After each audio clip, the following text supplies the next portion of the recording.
que tu as le pouvoir de calmer les réactions et que ton attitude a un impact sur ton entourage? Viens découvrir les compétences psychosociales. Rendez-vous samedi à 2h, 11h et 21h avec nos 3 animatrices, animateurs et leurs invités pour une belle heure de partage, musique et réflexion. Salut, hola, bon dia, bonjour et bienvenue au Culte Espoir. Quelle introduction! Ah bah, tu vois, tout le monde est inclus, tout le monde est accepté. Je suis ravie d'être ici pour une nouvelle émission. Et nous voilà déjà en plein mois de mars. L'année avance vraiment vite, vous trouvez pas? Ça, c'est vrai. Et je suis très contente d'être avec vous, les filles, mes amies chroniqueuses, Reshma, Marina. Comment ça va? Ça va, hein, le plaisir est partagé. Contente de vous revoir. Trop bien. Ah, ça fait du bien, ça fait vraiment du bien. Et pour compléter cette équipe de choc, aujourd'hui, et 4 femmes autour de cette table, nous avons une super invitée, Susana Oliveira. Sois la bienvenue. Merci, c'est gentil. Susana, nous sommes très contente de te recevoir aujourd'hui dans notre émission. Alors, je vais te demander de te présenter succinctement à nos auditeurs. Alors, je m'appelle Susana Oliveira, je suis portugaise, ça fait 24 ans que j'habite ici en Suisse. Je suis mariée, j'ai 2 enfants, un garçon de 16 ans, une fille de 20 ans. Je suis dentiste, mais aujourd'hui, je serai là pour présenter quelque chose qui ne parle pas du tout des dents, donc chers auditeurs, restez là. Parce qu'on va parler de toute autre chose. Et c'est vrai que nous t'avons invité... Oui, dis-moi. Non, mais surtout ce que j'allais vous dire encore, c'est que ce qui me définit en moi, c'est que je suis quelqu'un que je suis vraiment très contente d'avoir eu le privilège de grandir avec la certitude de Christ comme mon sauveur. Ah. Donc, depuis la toute petite enfance, j'ai appris ça. Tu aimes Jésus avec mes parents, et tu es ami de Dieu. Et ça, c'est quelque chose qui est vraiment, qui me définit, voilà. J'aime bien ton sourire quand tu parles de ça. Oui. Elle est rayonnante. C'est le sourire des dentistes. Hein. Mais c'est vrai que, alors, nous t'avons invité à venir ici aujourd'hui et nous t'avons donné carte blanche pour choisir un thème. Oui. Qu'est-ce que tu as choisi? De quoi vas-tu nous parler aujourd'hui? Alors, aujourd'hui, je vais vous parler des compétences psychosociales. C'est quelque chose que j'ai trouvé, ce terme, que je ne savais pas qu'est-ce que ça englobait, en fait. Bon, je n'ai pas senti trop comme ça, mais... et en fait, j'ai découvert ça lors d'une formation il y a quelques mois en arrière. Et je dis, mais dis donc, si on comprend ça, l'impact que ça a dans nos vies, dans nos familles, dans nos relations, parce que ça, c'est surtout au niveau des relations, comment ça peut être puissant. Et puis voilà, c'est sur ça qu'on va partager aujourd'hui. Ah, c'est magnifique. C'est vrai que les compétences psychosociales peuvent être de plusieurs natures et tout à l'heure, chers auditeurs, on va les découvrir et j'ai hâte d'approfondir ce sujet ici, tout ensemble. Ouais. Et toi, chère auditrice, cher auditeur, est-ce que c'est un thème que tu gères? Tu es au clair avec tout ça? Reste avec nous et je suis sûre que tu sortiras après cette émission plus enrichi et avec une meilleure compréhension de cette thématique.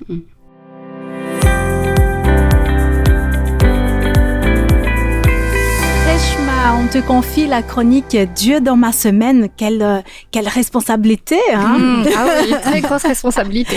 Alors, quelle est ta réflexion pour aujourd'hui? Alors, je ne sais pas pour vous, mais avant de me préparer pour cette émission, je n'avais vraiment pas entendu parler du terme compétence psychosociale. Ah. Je dois avouer que ce terme m'a fait un peu peur. On avait pensé, avec les amies chroniqueuses, de faire peut-être un micro-trottoir pour savoir ce qu'en pensent les gens. Mais je me suis dit, si on commençait à me poser des questions là-dessus, je serais bien en peine de leur expliquer quoi que ce soit. Donc, pour y remédier, j'ai effectué une recherche documentaire et je dois dire que c'est un sujet fascinant. Ça, c'est vrai. Voilà. Je laisserai le soin, bien sûr, à notre invité de nous conduire vers une explication détaillée du sujet, mais de ce que j'ai compris, les compétences psychosociales sont simplement les capacités psychologiques qui me permettent de gérer les exigences et les soucis de la vie quotidienne de manière efficace pour être bien avec moi-même et avec les autres. Ah, voilà, bravo! Bon, c'est bien sûr ma définition toute simplifiée. Hein. Tu me diras si j'ai bien compris ou pas. Et j'ai réalisé aussi que nous utilisons tous, de manière efficace ou pas, les compétences psychosociales. Permettez-moi d'illustrer. Durant ma journée de travail, je me suis retrouvée à suivre plusieurs dossiers urgents à la fois et je me suis dit que je ne m'en sortirais pas toute seule. J'ai alors demandé de l'aide à un collègue et c'est là la compétence cognitive qui permet une auto-évaluation, une prise de décision. Au cours de cette même journée, une amie m'a appelée pour me parler de ses soucis, mais comme je n'avais pas vraiment le temps, je l'ai rassurée que je la rappellerai après le travail afin de lui consacrer une oreille plus attentive. Vous l'avez peut-être deviné, c'est la compétence sociale qui touche à la communication et à l'empathie. Ah ben c'est vrai que c'est plus sage, hein? Il vaut mieux faire ça que d'écouter et ne pas vraiment écouter la personne. Exactement. Finalement, fatiguée après une longue journée, on me demande à la dernière minute de m'occuper d'un gros travail. J'ai failli tomber de ma chaise, mais j'ai respiré un bon coup et j'ai négocié un autre délai pour ce travail additionnel. Eh bien, c'est la compétence émotionnelle qui concerne la gestion du stress et la régulation émotionnelle. Je pense que c'est la compétence qui est un peu la plus compliquée pour moi, en tout cas. Et c'est souvent des choses qui ne me viennent pas naturellement. Ce qui m'aide beaucoup avant de commencer ma journée, c'est d'être en prière et en méditation pour demander à Dieu de m'accorder les compétences, la patience, l'amour nécessaire afin de bien gérer les situations de la vie quotidienne et les relations interpersonnelles. Car c'est lui seul qui peut changer les cœurs.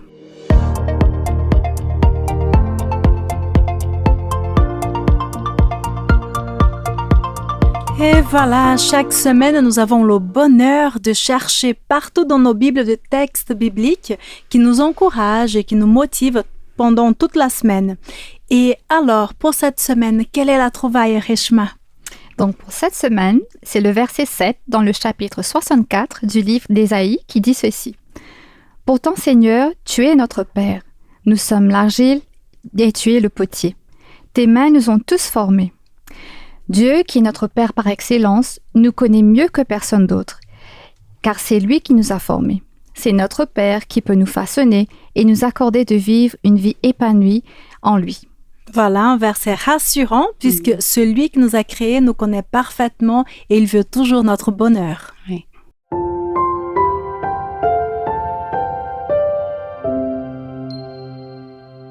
Aujourd'hui, j'aimerais vous partager dans notre chronique Dieu agit le témoignage d'une prof qui, au cœur de son enseignement, applique des compétences psychosociales auprès de ses élèves. Je suis enseignante de maths, ça fait 13 ans que je suis dans le même établissement et puis j'ai commencé à donner des petits cours pendant mes études, donc c'est ça qui m'a permis de voir que ça me plaisait de voir des élèves avec un déclic en maths et puis l'utilisation des couleurs était très forte, donc du coup c'est quelque chose que j'utilise dans mes cours. Ça veut dire que pour faire des liens, je vais voir la formule, dans la formule il y a plusieurs choses qui sont et puis du coup je vais mettre des couleurs pour le terme 1, 2 et 3, je vais mettre des couleurs différentes pour les associer à l'application de la formule pour que les élèves ils puissent bien visualiser vraiment à l'aide des couleurs les choses. Puis je me suis dit aussi que les couleurs ça permettait la mémorisation aussi. Quand on revoit une fiche, on se rappelle de celle qui avait du bleu, du rose et puis une autre fiche elle avait du vert et du violet et puis on va mémoriser mieux avec les couleurs. Puis c'était assez simple au début. Puis j'ai vu que certains élèves étaient très fatigués au début de ma carrière et je leur offrais du chocolat pendant mes cours. Puis j'ai vu que ça leur donnait le petit plus pour pouvoir suivre. Et puis un jour, on est arrivé après le Pâques et il commençait à faire chaud et je me suis dit mince, faut que j'arrête le chocolat et faut que je trouve autre chose. Donc je me suis mis à créer des jeux pour remplacer ces moments chocolat et les jeux pour essayer de leur capter l'attention, de les faire travailler sans qu'ils s'en rendent compte. Donc c'est comme ça que j'ai commencé à créer mes petits jeux. Alors très papier, stylo, crayon. Et puis petit à petit, je me suis dit mais mes jeux, ils vieillissent, il faut que je les refasse et ça prend du temps. Il faudrait que je puisse les réécrire, mais plus facilement, plus rapide. Donc je suis passée à l'ordinateur finalement, et puis plastification. Et puis c'est vrai que maintenant, ça prenait énormément de temps et j'en ai énormément et je peux les utiliser, les mettre sur mon site en téléchargement. Et il y a des élèves à qui ça parle beaucoup. Et du coup, c'est pour vraiment se dire, les maths. C'est apprivoisable, on peut y arriver. C'est ces élèves qui bloquent et tout d'un coup qui ont le déclic. Non mais c'est facile, mais c'est logique. J'adore ce moment en fait. Et puis avec les jeux, on peut vraiment essayer on sort de l'application que j'arrive pas à faire et puis on essaye de voir si sous un autre angle on y arrive ou aussi on travaille l'oral puisque dans mes élèves, il y a beaucoup d'élèves qui doivent pratiquer l'oral et savoir expliquer sans avoir 4 pages de calcul mais vraiment par oral. Et c'est quelque chose que je peux développer à l'aide des jeux quoi. Je dirais vrai que je m'inspire beaucoup des profs d'école primaire parce que eux, ils doivent faire jouer les élèves et puis en fait, tous ces apprentissages passent par des jeux. Donc je vais sur internet, je vais chercher des choses chez les profs d'école primaire, puis voilà, ils font des dominos, je reprends des dominos mais avec des dérivés, je reprends des dominos mais avec des identités remarquables ou des memories ou bien des puzzles, etc. Mais est-ce qu'on peut peut-être parler aussi de ta manière de corriger les copies parce que c'est quelque chose qui m'a toujours beaucoup marqué. Tu peux expliquer comment tu fais? Alors j'avais un cours de pédagogie à l'Uni qui était sur l'évaluation. Et puis, il y avait eu un travail où on devait réfléchir à quel sentiment on a quand on corrige une copie pour voir à quel point on pouvait être biaisé par rapport à notre ressenti sur un élève ou un autre. Et du coup, je me suis rendue attentive à « Oh, cette écriture-là, elle n'est pas agréable ». Ah, cette écriture, elle est agréable. Voilà. Et toutes ces petites choses qu'on ressent quand on corrige, en fait, je me suis dit, mais si je les écrivais sur les copies directement, pas au niveau de la présentation, mais au niveau du ah, mais ça, on l'a travaillé dans tel exercice, telle série. Et du coup, je me suis mise à prendre des petits tampons de mes enfants, en fait, en forme de lapin de Pâques, en forme de etc. Et leur mettre une bulle avec ce que je ressentais au moment de leur copie. Et je me suis dit que au lieu de corriger l'épreuve en classe, je préférais leur faire un dialogue en fait entre eux et moi, et puis vraiment essayer de faire comprendre à l'élève que j'avais passé du temps à sa copie, puis que cette faute-là, on peut y remédier en regardant cet exercice-là. Parce que voilà, ce qui est difficile pour un élève, c'est en épreuve de se dire ah mais on a fait ça, mais dans quelle série, dans quel contexte c'était, et leur essayer de remettre, regarde cet exercice-là, c'est les mêmes énoncés qu'on a travaillé dans la série truc, l'exercice machin, et donc de faire des rappels de théorie, des rappels de ah bah bravo, et de mettre des petits bonhommes qui dialoguent en fait avec ce qu'ils regardent. Et tu vises quoi du coup pour l'élève à ce moment-là?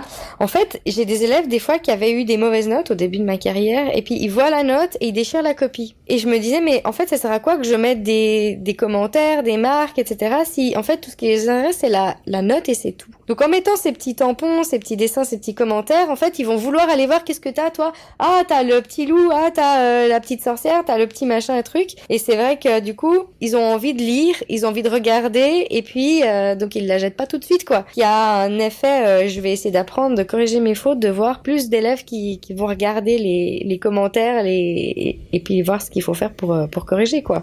Est-ce que t'as vu qu'auprès des élèves ça a changé quelque chose? Alors j'ai un petit loup qui prend ses deux joues et qui fait un air genre effaré et qui fait genre oh, quelle horreur cette faute. Donc c'était le commentaire ah, quelle horreur, un truc du style, et j'ai des élèves qui m'ont dit ah alors celui-là je veux plus jamais le revoir sur ma copie, du coup ça j'ai fait en sorte de plus faire cette faute et je relis toujours ma copie. C'est très rare d'avoir ce genre de commentaires d'élèves, mais j'ai quand même eu, et je pense que voilà cette méthode elle me plaît bien pour ça. Je pense que c'est vraiment un dialogue individuel avec l'élève qu'on n'a pas en classe entière. En classe entière on doit faire attention au groupe, on doit regarder ceux qui suivent, ceux qui ont leur téléphone partout la table, etc. Puis du coup on peut pas avoir un dialogue personnel à chaque cours avec chacun des élèves, aller regarder individuellement chacun ce qu'il a fait sur sa feuille en enseignant et puis en faisant faire des exercices. Enfin, le temps est compté. Donc je pense que les évaluations, c'est un retour sur est-ce que t'as bien vu ce que je voulais? Est-ce que t'as vu que ça, on l'avait déjà étudié? À quelle fréquence? Donc j'aime bien marquer, voilà, on l'a vu dans la théorie, dans l'exercice, dans le lire, dans machin. Donc tu vois que la fréquence de cet exercice était tellement grande que c'était sûr que ça allait arriver à l'épreuve, en fait. Donc ces commentaires-là, c'est pour se remettre en question sur sa méthode de travail, puis aussi sur les fautes qu'on a pu faire. Ça touche ceux qui veulent être touchés aussi, hein. T'es une femme chrétienne. En quoi est-ce que toute cette démarche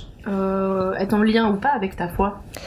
J'entends des fois des élèves qui râlent et qui disent « Ah, mais tel prof, il m'a dit que j'étais idiot » ou alors voilà. Et ils ont vraiment un ressenti, en fait, très, comment dire, pas très gentil, en fait, face aux erreurs des élèves, face aux fautes. Et je pense que de se dire « Mais tous mes élèves, ils sont pas nuls, ils sont des êtres humains, des gens qu'il y a des parents qui les aiment, ils font des efforts, même si ça se voit pas trop dans mon cours, parce que forcément, ils aiment peut-être pas les maths, et puis j'essaye de faire en sorte qu'ils vont aimer. Je me dis, je vais essayer de leur montrer que quand ils sont ici, ils ont leur place. Et je me dis, bon, on fait ce qu'on peut, on est humain, mais j'aimerais bien leur montrer, voilà, si c'était mes enfants, j'aimerais bien qu'ils sachent que, voilà, que, ils peuvent y arriver, qu'on est là pour eux. Et je pense que c'est ce côté-là qui me dit, on va pas s'énerver si un élève, il fait faux, on va essayer de lui faire comprendre que, s'il prend le temps, s'il vient me voir peut-être à la fin du cours ou quoi, il peut y arriver. Et je pense que cette dimension, on rabaisse pas un élève, on essaye de l'encourager, c'est ça qui me vient je pense de ma foi. Et est-ce que tu as des retours du coup sur ce travail que tu fais de la part donc de ces élèves? Est-ce qu'ils te disent par exemple qu'ils ont plus confiance en eux? Est-ce que tu le vois d'une manière ou d'une autre? Il y a des choses qui ressortent. On voit que vous faites tout pour qu'on comprenne. On voit que vous êtes investi, on voit que vous êtes passionné, on voit que il y a 2-3 personnes comme ça qui le disent. Donc c'est vrai que ça marque pas forcément tous les esprits, mais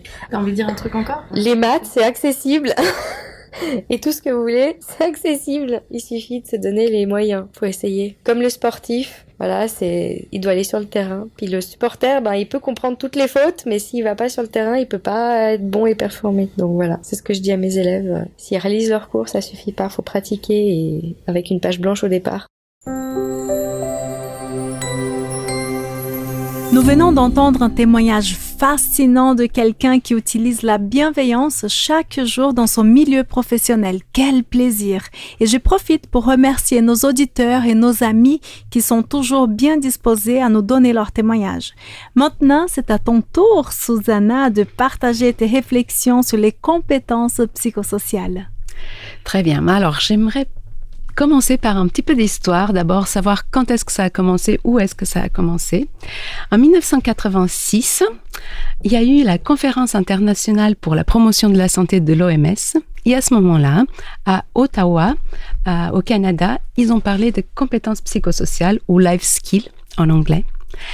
Mais c'est seulement en 1993 qu'il y a eu vraiment un document officiel de l'OMS qui est sorti pour le grand public et qui parle de ces compétences psychosociales et comment ça peut impliquer dans la santé.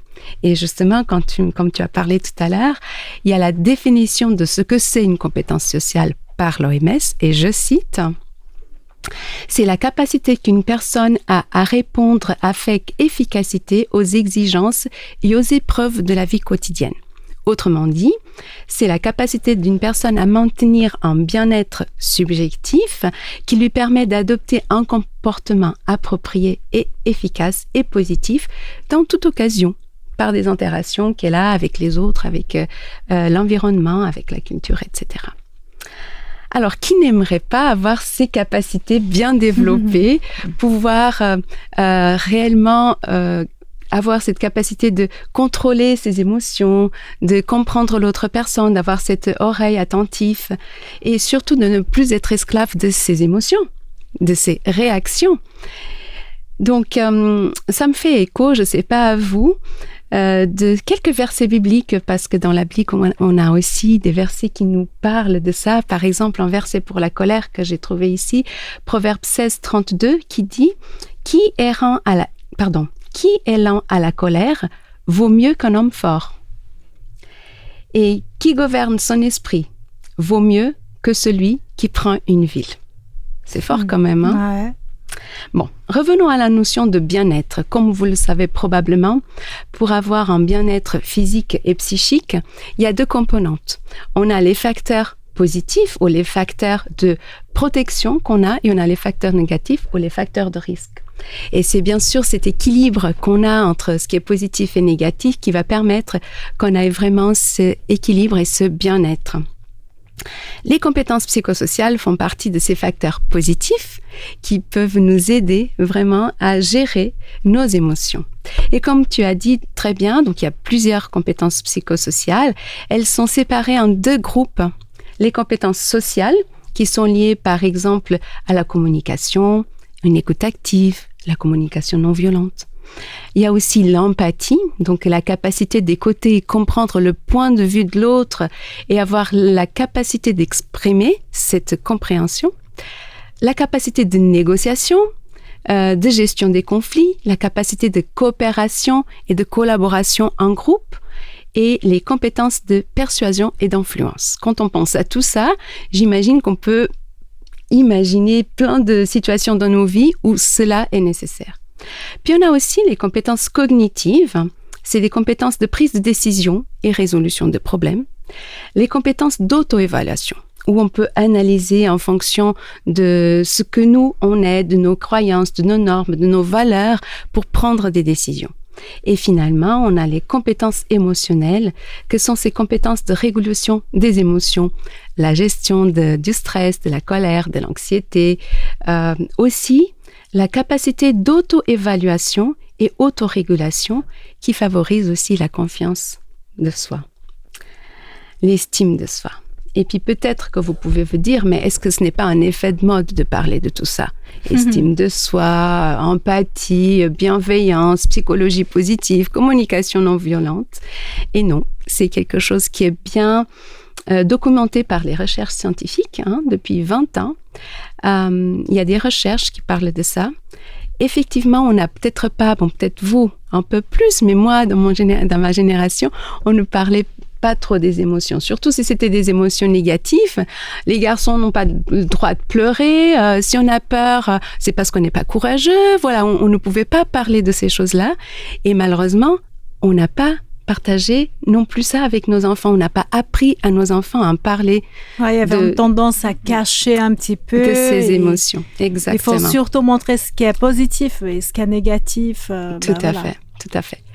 Donc, je vais partager avec vous quelques études en Hollande, qui est une longue étude qui va des enfants de 6 mois à 7 ans.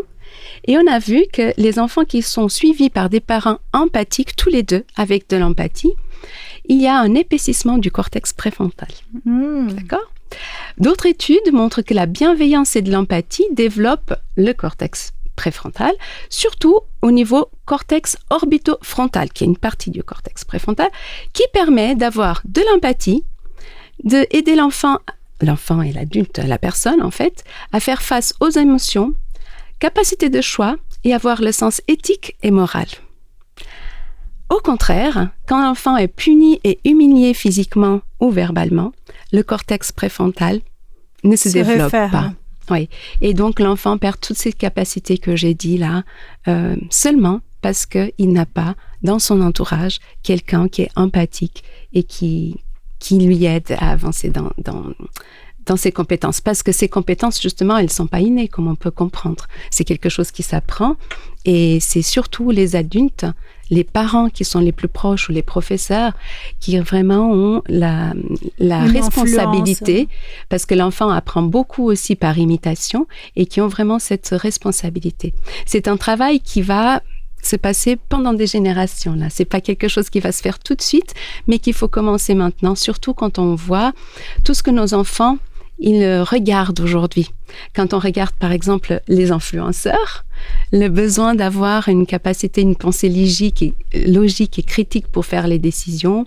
Par exemple, les enfants qui restent cloisonnés face au jeu, l'isolement qui se provoque, la capacité de communiquer, comment elle est importante. Et bien sûr, l'estime de soi, quand on a tellement de choses qui vont et qui font que les enfants peuvent douter d'eux-mêmes. Et j'aimerais partager quelque chose que c'est vraiment très important, c'est que quand on est bloqué par les émotions et qu'on a ce besoin qui est caché, notre cerveau, il n'est pas prêt à avancer dans l'apprentissage. Et donc, c'est très intéressant ce que cette prof, elle fait avec ses élèves. Et nous aussi, ça nous aide à comprendre dans nos relations de tous les jours. Par exemple, un collègue de travail qui nous fait la tête ou qui nous répond d'une façon pas très correcte.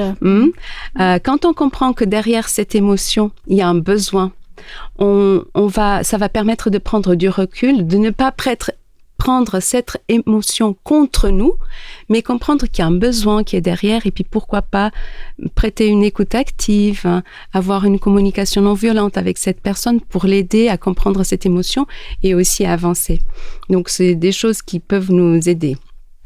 Alors, après, certains peuvent dire, mais est-ce que avoir toujours cette écoute par rapport aux enfants, parents-enfants, par exemple, ça ne peut pas être un synonyme de laxisme? Alors, l'enfant fait tout ce qu'il veut et puis nous, on n'a rien à faire? Ben non, parce que le parent reste toujours l'enfant et il y a 2 dimensions. Cette dimension verticale du parent vers l'enfant, où le parent, c'est lui qui pose quand même le cadre, mais aussi une dimension horizontale parent-enfant où le parent, il est empathique vers l'enfant. Il comprend l'émotion, il valide ce qui se passe, son besoin. Il va être là pour aider à combler ce besoin pour que l'enfant avance dans la sécurité. Et quand on parle de sécurité, ça me rappelle une notion de la psychologie, que c'est l'attachement. L'attachement, c'est une théorie de Bowlby. D'accord? Que l'enfant, face à une difficulté, face à quelque chose qui le met en danger, il va chercher quelqu'un qui peut le rassurer pour se sentir à nouveau en sécurité et oser aller et développer, oser aller et affronter ses peurs et aller à la recherche et puis se développer. Donc, ce besoin vraiment d'être en sécurité, c'est quelque chose de très important pour l'enfant et pour nous tous finalement. Donc, si je peux résumer un tout petit peu, ces compétences psychosociales, elles sont vraiment importantes pour maintenir des relations saines en famille, mais aussi en société. Elles facilitent la communication, la résolution des conflits, la compréhension des besoins émotionnels des autres. Leur absence, et ça c'est très important, peut contribuer à un climat familial tendu et favoriser les comportements violents, mais aussi le déficit de ces compétences peut être associé à des comportements à risque tels que la consommation de substances psychoactives. Oui, parce qu'effectivement, quand on ne sait pas dire non, quand on est facilement influençable, quand on n'a pas une estime de soi, voilà, les comportements sexuels à risque qui peuvent entraîner aussi des pathologies d'addiction, infections sexuelles transmissibles, troubles de conduite, les comportements violents. Donc, un manque de ces compétences peut entraîner tout ça. Donc, c'est ce que j'ai dit tout à l'heure, cet équilibre qui existe entre le positif et le négatif, parce que malheureusement, on ne peut pas vivre dans un monde où on n'est pas en contact avec des choses négatives qui peuvent nous faire du mal, mais cette capacité de pouvoir dire non à ce qu'il faut dire non. Et donc, il ne faut pas oublier que ces enfants, ils naissent pas avec ces compétences. Il faut que nous, les adultes, on les aide à acquérir ces compétences. Et pour le faire nous-mêmes, il faut les travailler, il faut qu'on les aille. Donc, il faut que nous, on soit conscients de qu'on a besoin de travailler ces émotions. Et c'est pour ça que j'ai trouvé ça intéressant, parce qu'il faut vraiment être conscient et chercher comment je peux faire pour développer les compétences psychosociales avec moi, avec mes enfants, avec ma famille et autour de moi.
Nous voilà dans la chronique « Et toi, ça te parle ?» Alors j'aimerais inviter autour de cette table vos réactions chroniqueuses et inviter bien sûr Susanna sur cette thématique du jour, la place des parents finalement dans le développement des compétences psychosociales des enfants, et puis finalement de manière beaucoup plus large, de quelle manière est-ce qu'on socialise les uns les autres, de quelle manière est-ce qu'on communique.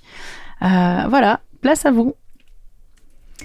Moi, ce qui m'a touchée, c'est qu'il faut vraiment apprendre à développer ses compétences, parce que c'est pas évident de faire face aux difficultés de la vie, aux différentes situations, et puis de garder son calme, de pouvoir communiquer, de pouvoir prendre des décisions, etc.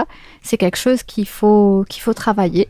Et ce qui me console, c'est que j'ai pas besoin de le faire toute seule, quoi. Dieu m'aide, et puis son Saint-Esprit m'aide à me reconstruire, à m'auto-évaluer et à changer.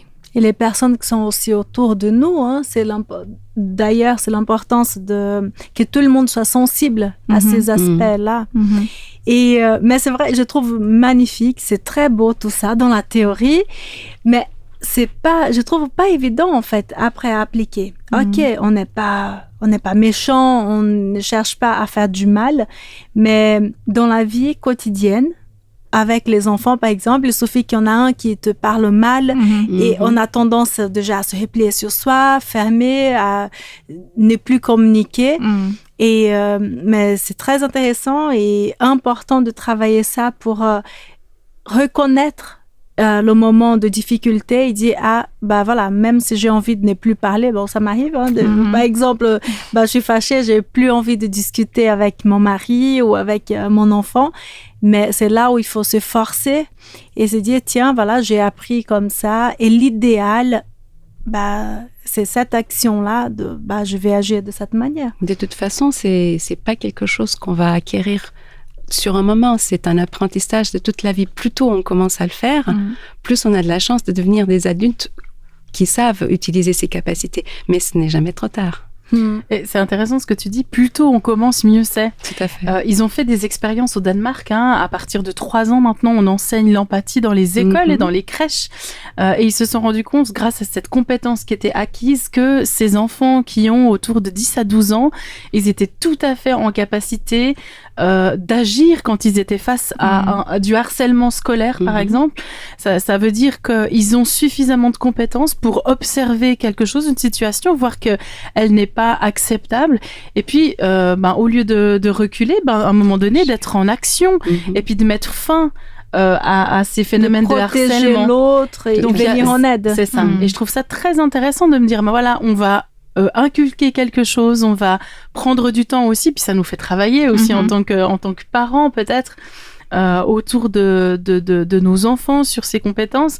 Et il y a des fruits qui sont portés, puis qui transforment quand même les vies. Puis je me dis qu'en tant que chrétien, ça doit nous interpeller parce qu'on a envie aussi que les communications soient bonnes, on a envie que des enfants grandissent de manière saine, comme Dieu l'avait prévu à la création du monde, de se dire, voilà, il crée des êtres humains qui vont grandir d'une manière équilibrée, qui vont être accompagnés par des adultes qui les aideront à grandir de manière saine. Et je crois que même si depuis, alors il y a eu pas mal de choses qui se sont étiolées, tu parlais aussi notamment des problématiques d'attachement qui sont tellement désorganisées aujourd'hui, qui créent des stress post-traumatiques, des addictions énormes. Aujourd'hui, je crois aussi qu'en tant que chrétien, on peut amener aussi de nouveau un peu de reconstruction dans tout ça. Mais en effet, Dieu nous a créé des êtres pour être en lien. Voilà, il nous a créés pour être en lien avec d'autres personnes. Nous sommes pour vivre en société, mais pour vivre en société en qualité aussi. Pas uniquement on est là, mais tout le monde se bagarre et ça joue pas. Et tu parlais de cette étude que tu as vue au Danemark. Oui. Mais déjà, en Suisse, ça fait partie du plan d'études roman de travailler les émotions. Et c'est très intéressant. Ils travaillent dans les cours de musique, par exemple, ou dans les cours de gym, parce que l'émotion, elle est à fond dans les cours de gym. Donc, ça se travaille aussi déjà sur les écoles. Ouais, ça, c'est une super bonne nouvelle. Est-ce qu'on aurait peut-être quelques textes bibliques qui pourraient donner un peu des pistes aussi pour nous, adultes? Est-ce qu'on pourrait proposer quelque chose autour de tout ça? Bien sûr, parce que justement, je me suis dit, tout ça, c'est pas nouveau. On ne découvre pas ça. Dieu, il nous a créé et surtout, il nous a donné un manuel qui nous aide. Par exemple, par rapport aux compétences de communication, est-ce que on peut avoir le verset 15-23 du livre de Proverbes, Proverbes 15-23, qu'est-ce qui nous est dit? Alors, le verset 23 nous dit « Une bonne réponse donne de la joie. Une parole dite au bon moment fait du bien. » Voilà. Ah, la parole au bon moment, c'est tout clair. Tout de suite, il n'y a pas de secret. Alors, très clair. Si on veut la gestion des conflits, par exemple, Proverbe 15-18 nous donne aussi quelques pistes. Un homme coléreux provoque les disputes, mais un homme calme les éteint. Voilà. La résistance à la pression, moi j'aime beaucoup celui-là. 1 Corinthiens 6-12. Certains disent « tout m'est permis ». Oui, mais tout n'est pas bon pour vous. Tout m'est permis, c'est vrai, mais je ne veux pas être esclave de quelque chose. Voilà, moi j'aime beaucoup celui-là. Après, si on veut par exemple aller dans les compétences cognitives, on peut aller par exemple dans la prise de décision et résolution de problèmes. Proverbe 15-22 par exemple. Donc Sally, quand on ne demande jamais conseil, les projets échouent. Mais avec beaucoup de conseillers, ils réussissent. Voilà, avoir plusieurs avis. Tout à fait. Au niveau des compétences émotionnelles, par exemple pour la gestion de la colère, Proverbe 14-29. La personne qui garde son calme est très intelligente. Celle qui se met en colère facilement montre sa bêtise. Vous voyez ? Ouais, garder son calme. Pour la gestion du stress, par exemple, on a Psaume 46-11. Le Seigneur crie, arrêtez et reconnaissez que je suis Dieu. Je remporte la victoire sur tous les peuples. Je remporte la victoire sur toute la terre. Voilà. Sur ma version, c'est dit comme ça, soyez calme et sachez que je suis Dieu. Et j'aime bien un verset qui parle de l'estime de soi. Verset qui est à Genèse 1, chapitre 1 de Genèse, verset 26, qui dit comme ça. Puis Dieu dit, faisons l'homme à notre image, selon notre ressemblance, et qu'il domine sur toute la terre. Ça rejoint un peu ce que tu disais tout à l'heure. On a été créés par le Seigneur, et le Seigneur, il n'a pas fait quelque chose qui n'est pas mauvais, bien, de mauvais, qui n'a pas de valeur. Il a dit, tout ce qu'il faisait, il disait, c'est bon. C'est bon. Et puis quand il a créé l'homme et la femme, il a dit, c'est très bon. Donc, ça nous fait vraiment sentir cette valeur. On a de la valeur. On a de la valeur parce que c'est Dieu qui nous a créés, parce qu'on est des enfants de Dieu. Avoir l'estime de soi, c'est très important. Tout à fait. Merci en tout cas pour ce partage. Je suis sûre que les auditrices et les auditeurs vont réagir. En tout cas, n'hésitez pas à mettre des commentaires sur YouTube, par exemple. Ça nous fera plaisir aussi de voir un petit peu comment cette thématique parle à votre cœur aussi. J'aimerais nous inviter à entendre maintenant un chant d'Anna Golden qui est chanté avec Carrie Joby. Take it to Jesus, amène-le à Jésus. Et les paroles disent ceci: si tu veux venir, tu peux rester un moment. Je connais un endroit où nous pourrions aller maintenant. Emballe toutes ces pièces cassées, saignantes, toute ta douleur, tous tes doutes. Je connais un endroit où nous pourrions aller maintenant. Quand tes questions n'ont pas de réponse et que tu ne peux pas comprendre, quand ton esprit continue à courir et que les larmes continuent à venir, tu n'as pas à expliquer. Il t'entend avant que tu ne parles. Viens avec moi, emmenons-le à Jésus. C'est l'endroit où tu pourras te reposer un moment si tu as besoin de t'effondrer. Laisse ton inquiétude, ne sois pas pressé. Prends tout le temps dont tu as besoin. C'est l'endroit où tu peux te reposer un moment.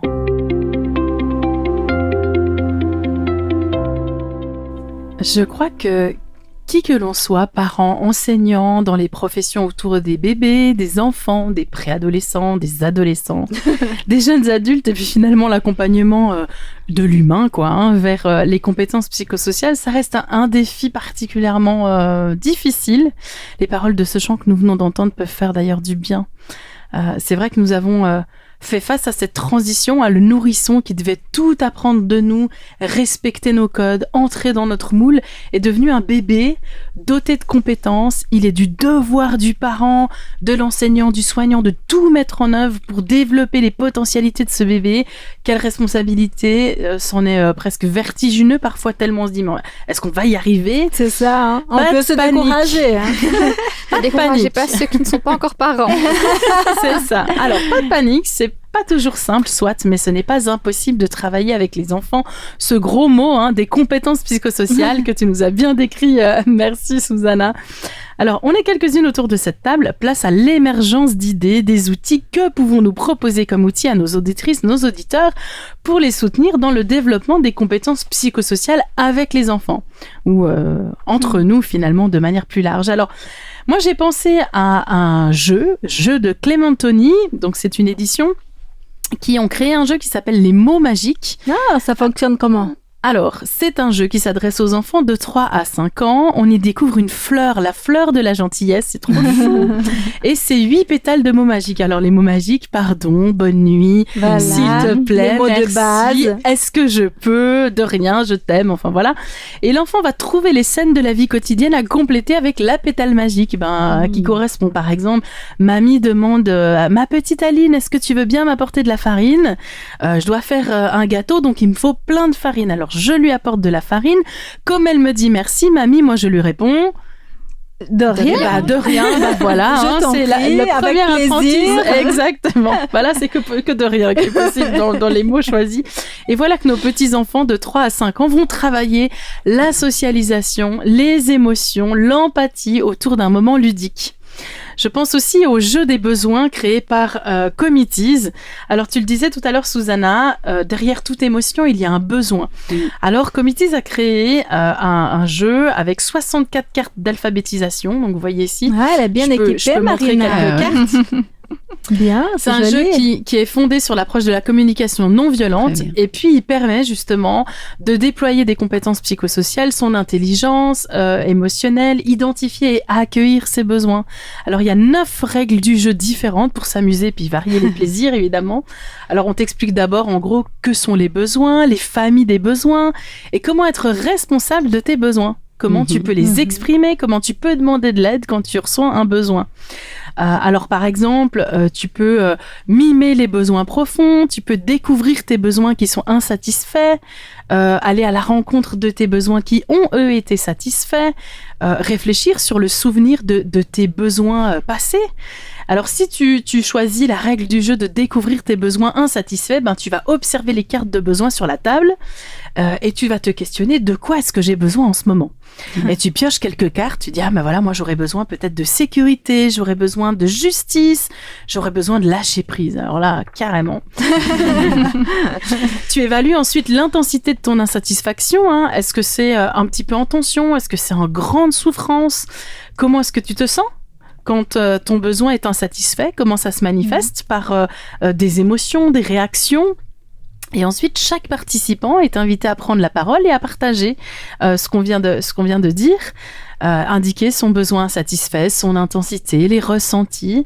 Et puis, on va un peu aussi dans l'empathie. Est-ce qu'il y a un choix qui a été fait par un membre du groupe qui t'a touché particulièrement? Lequel? Et puis, on l'exprime et puis on valorise aussi.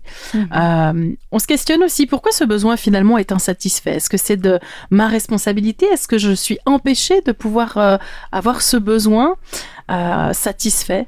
Et puis on peut terminer en allant faire un tour vers l'état émotionnel. Comment vous vous sentez alors que nous allons clore ce jeu?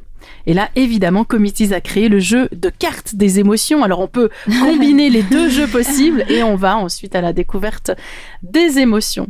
C'est chouette comme activité, c'est là, pas mal, en famille, avec les enfants et tout ça. Exactement. Et même au travail, ça se fait aussi, bien sûr. Oui. Moi, ça m'arrive de lancer les colloques, par exemple, d'équipe le matin en disant, voilà, où on en est aujourd'hui, avec quoi on commence cette journée, avec quels besoins. Et puis, on fait le point à la fin du colloque aussi pour voir si c'est intéressant. Il y a des choses qui vont mieux. On va venir travailler dans ton équipe, Marina. Bienvenue, je recrute bientôt. Alors, moi, j'ai apporté comme idée un jeu qui s'appelle Bisous Dodo. Vous connaissez? Non, mais ça m'intéresse. Alors, c'est fait pour des enfants à partir de 3 ans. Et chez moi, en tout cas, nous avons joué pendant longtemps avec nos enfants, pendant des années. C'était fantastique. Alors, c'est un jeu de cartes pour établir un rituel au moment du coucher. Dans ce jeu, il faut trouver parmi toutes les cartes l'oreiller, le doudou, la couverture. Et à la fin, il y a plusieurs autres. Par exemple, il y a le bisou papillon. Donc, on fait des bisous comme ça avec les yeux, les cils. Avec les cils. Parce que moi, je faisais ça avec mon enfant, mais je savais pas que ça existait. Ça existe. D'accord. Et du coup, l'objectif, donc, c'est d'utiliser toutes ces cartes et de trouver ces 3 autres principales pour dormir, l'oreiller, le doudou, la couverture, et de préparer l'enfant au moment du coucher. Et selon les cartes qui sont retournées, il y aura des chatouilles, des câlins et des bisous. Et c'est un jeu qui contribue à vivre de bons moments en famille, à rigoler ensemble et à se faire plein de bons souvenirs aussi. C'est vrai que c'est chouette. Et actuellement, alors chez moi, par exemple, on n'utilise pas un jeu de cartes comme ça, mais nous avons trouvé un moment de qualité. C'est tous les vendredis soirs ou le samedi, où chacun écrit une gratitude sur un bout de papier et on met dans un vase. C'était une action d'ailleurs d'ici de notre culte espoir. Et on va rassembler tous ces petits mots jusqu'à la fin de l'année et au mois de décembre, vers Noël, on va les lire et se rappeler de tous les cadeaux que Dieu nous a offerts pendant toute l'année. C'est trop bien, trop bien. Merci en tout cas aussi. Peut-être pour les parents ou les adultes qui souhaitent avoir quand même quelques conseils en termes d'outils, mais sans passer par des jeux parce qu'ils ont peut-être besoin de consolider un tout petit peu l'apport théorique. Moi, j'aurais envie de leur conseiller la chaîne YouTube et Instagram de Papa Positive, qui est un jeune papa qui a créé énormément de contenu maintenant, de livres, qui donne plein d'outils pour gérer les enfants, pour savoir de quelle manière accueillir leurs émotions, cadrer certaines choses, comment les aider à gérer leur colère. Et il y a plein de petits outils tout à fait pratiques qui sont quand même intéressants à utiliser. Cool. Il y a aussi quelque chose, je peux dire là ? Bien sûr. Oui, parce que je pense à quelque chose, c'est pour nous aider à gérer nos émotions, on peut aussi penser à un cercle, en fait 3 cercles. Il y a un cercle qui a que nous qui avons le pouvoir de changer quelque chose. L'autre cercle après, nous sommes influencés, mais on a un petit peu de pouvoir. Et il y a le 3e cercle où on n'a aucun pouvoir. Donc face à une situation, il faut voir dans quel cercle cette situation est. Est-ce qu'on a le pouvoir de changer quelque chose ? Alors on peut le faire. Est-ce qu'on n'a pas de pouvoir ? Alors on lâche prise. On se dit, ok, je ne peux rien faire. Je vais gérer mon émotion autrement et puis je vais avancer différemment. Donc savoir quel pouvoir on a face à la situation pour pouvoir agir aussi, ça peut nous aider. Alors merci. Ceux qui veulent d'ailleurs découvrir cet outil, ça s'appelle les cercles de Covey, COVEY. Oui. Ça c'est hyper intéressant dans le quotidien, dans les décisions à prendre, quand on est face à des difficultés. C'est très intéressant comme outil. Merci. Eh bien, bravo, merci à chacune pour toutes vos idées. Là, nous avons reçu plusieurs clés, plusieurs ressources pour mettre en place tout ça et appliquer les compétences psychosociales au quotidien. Mais je vais vous apporter une autre ressource. Une grande ressource, c'est Dieu dans notre vie. Vous savez, c'est pas un secret. Et c'est vrai que c'est un défi. Ce n'est pas toujours facile d'adopter le bon comportement au bon moment. Alors, je te propose, cher auditeur, chère auditrice, de demander à Dieu de t'aider et de nous aider. D'ailleurs, Jésus est notre grand exemple. Ici sur Terre, il a encouragé les personnes, il a donné de la valeur à chaque être humain. Alors là où tu te trouves, je te propose de fermer tes yeux, de prendre une position où tu seras à l'écoute et nous allons prier ensemble. Père Céleste, merci parce que tu nous as créés.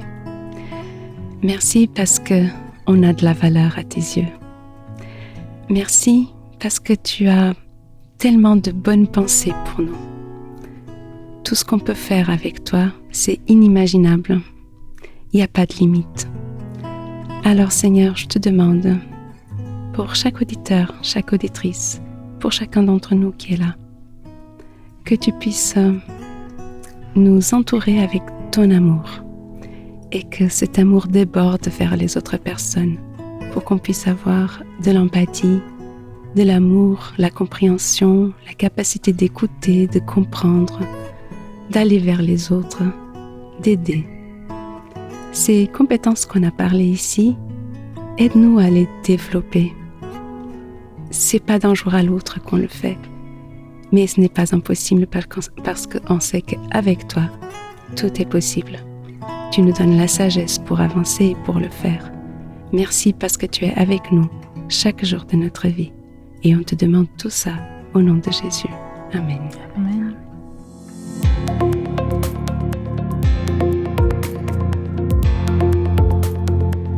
Et voilà, nous sommes au culte espoir et aujourd'hui on a parlé de choses très concrètes dans le quotidien quand on expérimente tout ça, comment réagir de manière positive et être en bonne interaction les uns avec les autres et être bien avec soi-même. Mais Reshma, je te demande comment on peut expérimenter tout ça au quotidien. Ouais, parce que c'est l'action, c'est ça, hein? Voilà. Exact. Place à l'action. Fais-nous bouger. Donc, on a beaucoup parlé de jeux. Je vous propose un autre jeu parce que je trouve que c'est une très bonne façon d'apprendre de nouvelles choses. C'est le jeu du pardon. À la fin de chaque semaine, par exemple, pourquoi pas le vendredi soir, après une longue semaine fatigante, etc., réunissez la famille autour d'un bol de votre friandise préférée, que ce soit chocolat, fraises, chips ou autre, vous voyez. Bref, quelque chose que vous aimez manger. Et à chacun son tour de demander pardon pour une chose et de manger la friandise que vous aurez choisie. Vous pouvez aussi le faire entre adultes, ça aidera certainement à consolider les liens tout en illustrant qu'il est bon de se pardonner et de s'aimer les uns les autres. Par exemple, vous pouvez demander pardon parce que peut-être je t'ai grondé sans prendre le temps de t'écouter. Pardon parce qu'hier, j'ai boudé toute la journée. Pardon d'avoir refusé de ranger le lave-vaisselle ce matin. Pardon d'avoir mal répondu et de t'avoir blessé. Pardon de ne pas avoir pris en considération tes émotions. Donc, autant d'exemples qu'on peut l'utiliser et en parler, demander pardon les uns aux autres. Wow. Merci. Eh ben, on va choisir nos friandises, hein? On va mettre tout ça en place. Excellente action. Merci beaucoup, Reshma. Et voilà, une manière efficace de joindre l'utile à l'agréable. Pas toujours simple de demander pardon, hein, mais une chose tellement importante. Merci, les amies chroniqueuses, pour votre participation. Merci d'avoir construit cette émission ensemble. J'ai passé un excellent moment avec vous.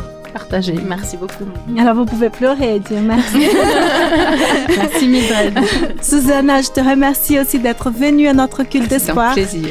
Merci d'avoir choisi un sujet aussi important et ça serait bien qu'on en parle plus souvent, hein, un sujet essentiel pour notre vie. Chers auditeurs, merci beaucoup pour ton écoute. Merci d'être toujours là, de nous soutenir. Merci de partager nos émissions avec tous tes amis, tous tes ennemis, avec tout le monde. Je te souhaite une bonne réflexion pour ce thème et aussi une bonne application dans ta vie pour cela. Alors, bonne journée, bon sabbat et à tout bientôt.